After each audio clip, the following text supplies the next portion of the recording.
নমস্কার বন্ধুরা, আশা করি সবাই ভালো আছেন।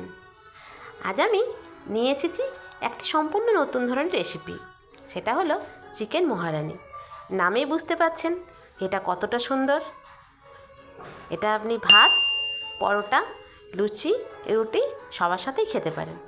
চলুন তাহলে আর দেরি না করে দেখে নিই। এখানে আমি প্রথমে ভাজা মশলাগুলো রেডি করে নিচ্ছি। ভাজা মশলার মধ্যে দিতে হবে শুকনো লঙ্কা, গোটা ধনিয়া আর মৌরি। এটাই দারুণ একটা সুগন্ধ চলে আসবে যখন আপনি ভেজে নেবেন। ভেজে নিয়ে এগুলোকে গুঁড়ো করতে হবে। আর গুঁড়ো করার আগে আমি ওই মশলার মধ্যে কিছুটা কাস্তুরি মেথি দিয়ে নিচ্ছি। দিয়ে নেওয়ার পরে আমি এগুলোকে গুঁড়ো করে রেখে দেব। দেখুন গুঁড়ো হয়ে গেছে। এখানে আমি 1 কেজি মতন চিকেন নিয়েছি। চিকেনটাকে আগে থেকে ভালো করে ধুয়ে নিয়ে জল ঝরিয়ে রেখে দিয়েছি। এরপর আমি পেঁয়াজ, আদা, রসুনগুলোকে এক এক করে পেস্ট করে নিচ্ছি। প্রথমে রসুনটাকে পেস্ট করে নিলাম, পেঁয়াজটাকেও পেস্ট করে নিলাম। পেস্ট করে নেওয়ার পর আমি এখানে চিকেনটাকে ম্যারিনেট করার জন্য রেডি করছি। চিকেনের মধ্যে আমি রসুনের পেস্ট, আদার পেস্ট দিয়ে দিচ্ছি।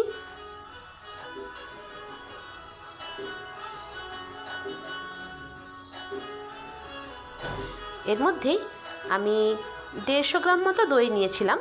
150 গ্রাম দই আর ওপর থেকে আবারও কিছুটা কাস্তুরি মেথি গুঁড়ো করে দিয়ে ভালো করে চিকেনটাকে একসাথে মিশিয়ে নেব। মিশিয়ে নেওয়ার আগে আরেকটু স্বাদ মতো লবণ দিয়ে দিচ্ছি। লবণ দেওয়ার পর ভালো করে চিকেনটাকে সব উপকরণগুলোর সাথে একসাথে মিশিয়ে নিচ্ছি।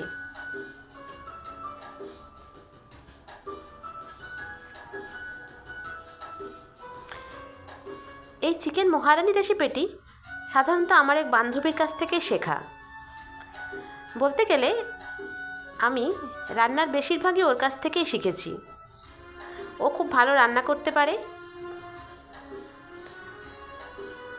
দেখুন ওই চিকেনের মধ্যে আমি কিছুটা কাশ্মীরি লঙ্কার গুঁড়ো আর গোলমরিচের গুঁড়ো ছড়িয়ে দিচ্ছি। গোলমরিচের গুঁড়ো আমি এখানে পরিমাণটা বেশি দিয়েছি, কারণ ঝালটা সাধারণত গোলমরিচের গুঁড়োর থেকেই পাবো। চলুন তাহলে, ওখানে আমি চিকেনটা ম্যারিনেট করতে দিয়ে ফ্রিজের মধ্যে ঢুকিয়ে দিয়েছি। এরপর আমি কড়াইয়ের মধ্যে সাদা তেল দিয়েছি আর কিছুটা বাটার দিয়েছি। সাদা তেলটা আপনি যদি বলেন না দিয়ে স্কিপ করে যাবেন, শুধু বাটার দিয়ে করবেন, তাহলেও কিন্তু এখানে ভালো স্বাদ আসবে। এখানে আমার চিকেনের পরিমাণটা বেশি ছিল, তাই আমি সাদা তেলটা ব্যবহার করেছি। এরপর আমি তেল আর বাটারের মধ্যে কিছুটা গোটা জিরে দিয়ে পেঁয়াজের পেস্টটা দিয়ে দিয়েছি। পেঁয়াজের পেস্টটা দেওয়ার পর খানিকক্ষণ নাড়িয়ে নেব।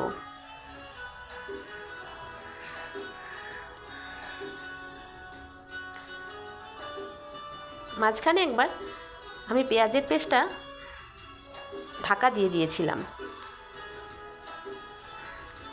দেখুন ঢাকনা খুলে আবারও নাড়িয়ে নিয়ে তার মধ্যে আমি টমেটোর যে পেস্ট করে রেখেছিলাম, টমেটোর পেস্টটাও দিয়ে দিয়েছি। টমেটোর পেস্টটা দেওয়ার পর ভালো করে আরেকবার নেড়ে নিয়ে তার মধ্যে সামান্য পরিমাণ হলুদের গুঁড়ো দিচ্ছি। হলুদের গুঁড়ো বেশি দেওয়ার প্রয়োজন নেই, কারণ কালারটা খুব ডিপ হবে না। আর আমি সামান্য পরিমাণ লঙ্কার গুঁড়ো দিয়ে দিলাম। বেশি দেওয়ার দরকার নেই, কারণ এখানে কালারের প্রয়োজন নেই। কালারটা একটু সাদা মতোই হবে। আমরা যেমন সাধারণত চিকেন খাই বা চিকেনের ঝোল খাই, সেরকম কালার আসার দরকার নেই, একটু সাদাটে কালার থাকবে। এরপর আমি ওই মশলার মধ্যে যে চিকেনটাকে ম্যারিনেট করে রেখেছিলাম সেটাকে দিয়ে আমি 10 মিনিটের মতো নাড়তে থাকবো। ভালো করে কষিয়ে নিচ্ছি। দেখুন আরেকটা গ্যাসের মধ্যে আমি জল গরম করতে দিয়ে দিয়েছি, কারণ জল গরম তো লাগবেই।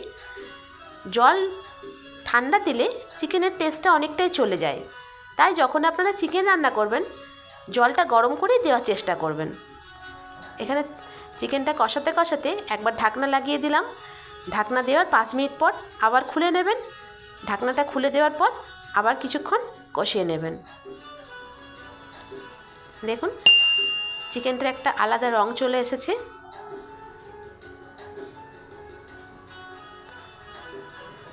চিকেনটাকে মাঝে মাঝেই নেড়ে নেবেন। চিকেনটার থেকে জলও ছেড়ে দিয়েছে।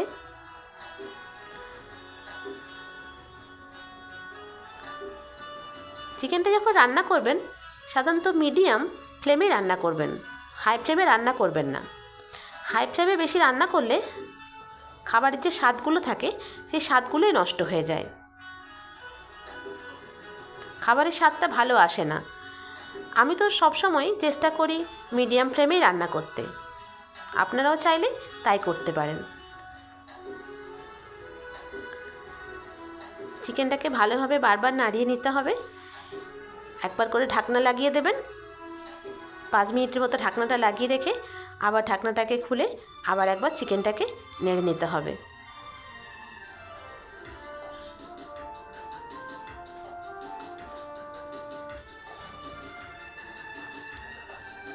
হ্যাঁ, আরেকটা কথা এখানে আমি বলে রাখি যে এই চিকেনের মধ্যে কিন্তু আলু পড়বে না, কারণ আলু দিলে চিকেনে ভালো লাগে না। আলু সাধারণত চিকেন কষা বা চিকেনের ঝোল এসব করলে আলুটা দিলে ভালো লাগে। চিকেন মহারানি তো, তাই এখানে আলুটা না দেওয়াই ভালো। মহারানি তো একাই 100, তাই না? এটা নামে কিন্তু মহারানি নয়, কাজেও মহারানি। এটার টেস্ট কিন্তু দারুণ।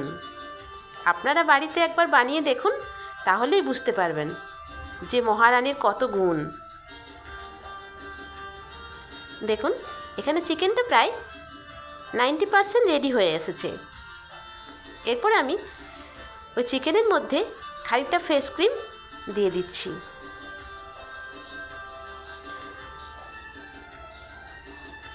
ফ্রেশ ক্রিমটা দেওয়ার পর আমি চিকেনটাকে আরেকবার ভালো করে কষিয়ে নেব।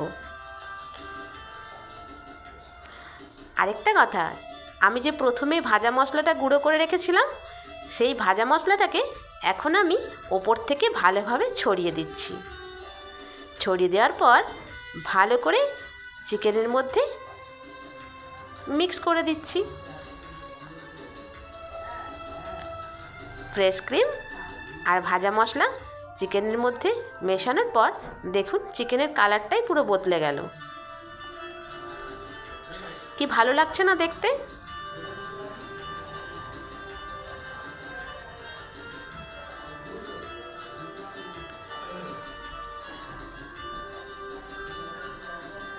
ভালো করে আমি চিকেনটাকে নেড়ে নেড়ে আরেকবার মশলাগুলো ভালো করে কষিয়ে নিচ্ছি। ভালো করে মিশ্রণটা একসাথে চিকেনের সাথে মেখে গেছে। দেখুন এখানে চিকেনটা আমি কড়াই থেকে নামিয়ে দিয়েছি। চিকেন পুরোপুরি রেডি। চিকেন নয়, সরি চিকেন মহারানি।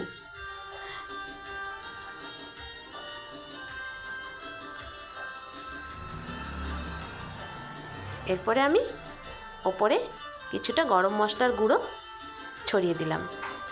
এটা নাবিয়ে পরেই ছড়াতে হবে।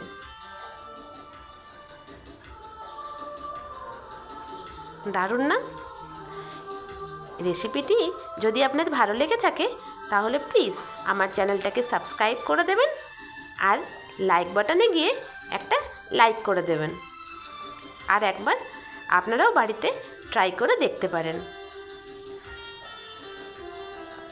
সবাই ভালো থাকবেন।